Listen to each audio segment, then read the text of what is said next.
Let's get to the NFC East, and we'll start out at the bottom. I'm sorry, and let me say in advance, for any fan who doesn't like where I have your team, the reason I've marked them down is because I do hate your team. That's why I did it. It's no other reason. I just hate your team. Yeah, if you think I hate your team, it's probably because I do. Well, see, I'll say I'm not that way. I don't hate your team. I hate you. Oh, even better. I like that. Now, I have the Philadelphia Eagles at 3-13, and as a reminder, when it's all said and done, when you accumulate all 32 teams, all the wins and all the losses, it comes out to be the same number in the win column and the loss column. Ergo, unless you have everybody going 8-8, there are going to be some teams that have very sad records.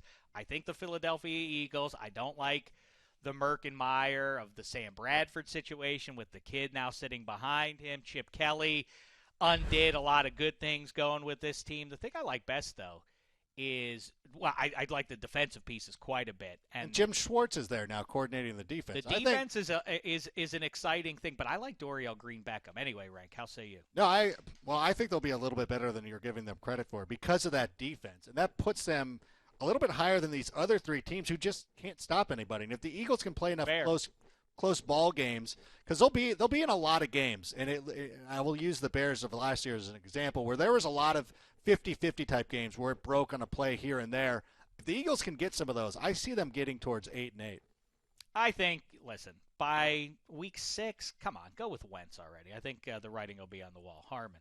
I don't know. Wentz is going to be losing so much time with the hairline fracture and everything that he might not be an option to take over midseason. There's not a lot I can get excited about on this Eagles team right now. I do think the receivers have some potential. Dorial Green-Beckham has as much talent as any player in the league right now. I still have a little bit of hope for Nelson Aguilar, though he has not built any momentum in the offseason in a positive fashion. And Jordan Matthews is good in his role, too. If their offense hits, they could put up some points. I like Peterson as a coach, but not a lot to get excited about right now. I'm intrigued by the irony of a generation after Chris Carter couldn't make it go in Philadelphia and had to be traded away early in his career to Minnesota and then took off in a Hall of Fame career. Dorial Green-Beckham is a physical specimen, and I wonder if Philadelphia will reap those rewards a generation late, or is it 2 generations later? Either way, I have the team in our nation's capital at 8-8. I'm sorry.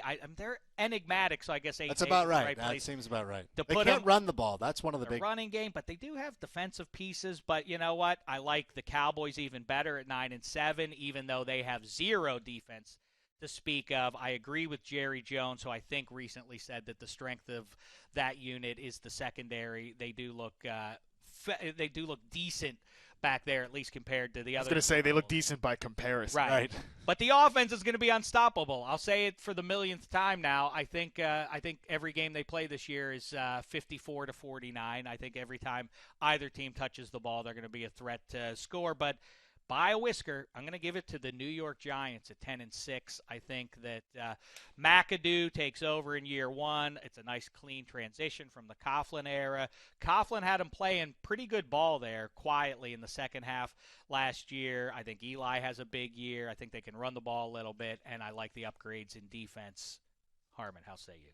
I think Washington is going to win the division again, as I mentioned up top, which is weird for me to stand up for Washington football considering how many years I've spent watching terrible teams there growing up. But I think they have the best offense. They have some real dudes in that secondary. I mean, they brought in Josh Norman, obviously, but Brashad Breeland on the other side is a really good player that I think enough people don't know about. They have some pass rushers up front as well. And so if they're shooting out with other teams there with their passing game, they've got the guys in the secondary to make hay. Dallas, I mean, I think if Tony Romo's healthy for all 16 games, they could run away with the division, but it's just, it's a fragile situation there with Romo's health. I think the Cowboys end up taking that division. The Giants, I see them losing a lot of close games. I think the change at the top, Tom Coughlin was able to get them a couple more wins than probably they deserved. So I see them taking a little bit of a step back. I think 9-7 wins the division.